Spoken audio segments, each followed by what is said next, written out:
Welcome back to the channel, folks. JD here again with another Ultra X EcoFlow Home Assistant type thing. So a couple of days ago I posted a video talking about using Home Assistant to automate charging to tie in with Octopus Intelligent Go.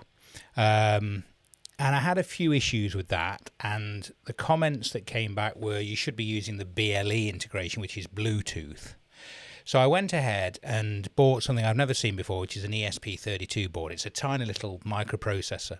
They're about £6 from Amazon, and they connect via a micro USB. So I set that up, and you can deploy certain projects to it. So I deployed a Bluetooth project to it, and what it enables, it's quite clever. What it enables you to do is when you set it up, you connect the device to Wi-Fi, and that means you can put one of these little things anywhere around your house.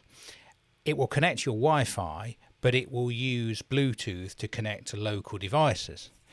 So I set it all up. I went through lots of different problems where I'll keep it short, but basically the Mac Mini that my Home Assistant runs on was on a different subnet to my Wi-Fi access point, so that when I tried to connect it through Home Assistant, it wouldn't find the Bluetooth because it was on a different subnet. So I reconfigured my access point so that it matched the Ethernet connection that the Mac Mini was connected to, so all the subnet was the same, and then it worked kind of. But then I've just been playing with it again this morning, and I found that sometimes the Bluetooth would drop, and it was insisting on using my Bluetooth phone, and it seemed very unreliable. So hopefully if somebody's watching this, you can give me some tips as to how I can get the BLE EcoFlow integration to be stable. So anyway, I scrapped that, and I've gone back to using the EcoFlow public cloud integration by Luke Smith, which seems great. It seems very stable. You can only get at the battery reserve integration in Home Assistant. So what I've done, I've kind of kept it more straightforward. What I'm going to do, and I'm going to show you now, I've set up an automation on the EcoFlow app to charge the battery between 11:30 at night and 5:30 in the morning. And I'm just keeping the automation for that in the EcoFlow app.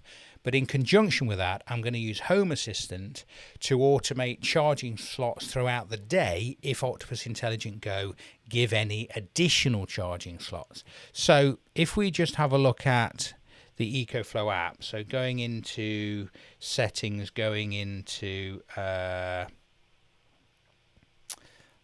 custom, so it's set to custom, but it's got no task currently set, because what I've discovered is if you've got some times throughout the day in your custom settings that don't exist, let me try and rephrase that. Let's make it a different way. If you've got a schedule in the custom mode set between, say, in my case, 11:30 at night and 5:30 in the morning, and the time is currently midday, it will default to the self-powered mode. So when there's no task scheduled, it will do what I want it to do. So basically in self-powered mode, as you can see, it is currently drawing 502 watts of solar, charging the battery, and also looking after some of the base load.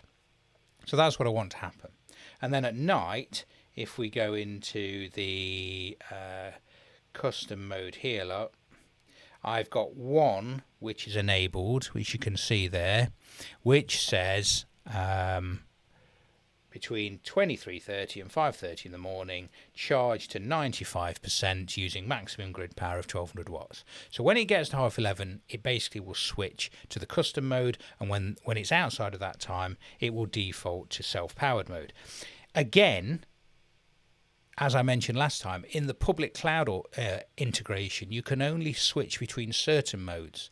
So it seems that you can switch to self-powered mode, but you can't switch to custom mode. You can only do custom mode switching through the app itself.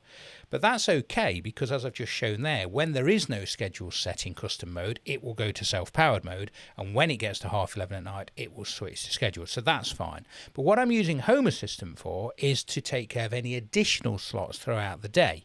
So just to recap, if you didn't see my last video, if I go to this, look, I've made an automation here called Ultra X New Additional Off-Peak Charging. And what that's going to do, very straightforward, Because, as I said last time, and I think this is correct, even if Octopus schedule a half an hour slot, but your car doesn't charge at all through that half an hour slot, you won't get the cheap slot for the rest of the house. So what this is doing is it's saying, okay, let's confirm that the charger is working. So when the status of the Zappy charger goes from paused to charging for at least 30 seconds, we know we must be getting a slot. Now, even if it only charges for 1 minute in that 30-minute slot, the house gets 30 minutes of cheap energy. Then, when the off-peak sensor in the bottle cap Dave Octopus integration changes from off to on, so is the car charging for at least 30 seconds? Has the off-peak charge sensor gone from off to on? Great. Then all we're going to do is set the backup reserve level to 95. That's the only way I can use this particular integration to start charging. The only thing we can edit is the battery reserve level as at August 2026. It may change. So basically what we're saying is, if you set a backup reserve level higher than the current state of charge, it will say, well, you're telling me I need a backup in case of a power cut to 95. I need to charge the battery straight away as soon as I can. So it's going to start charging from the grid. And that's all I've done. And then basically I've set up another off-peak one, which says, okay, when the off-peak sensor changes from on to off, I want you to, I've got a notification there just to tell me what's going on my phone. It's now going to put the reserve level back to 13. Okay.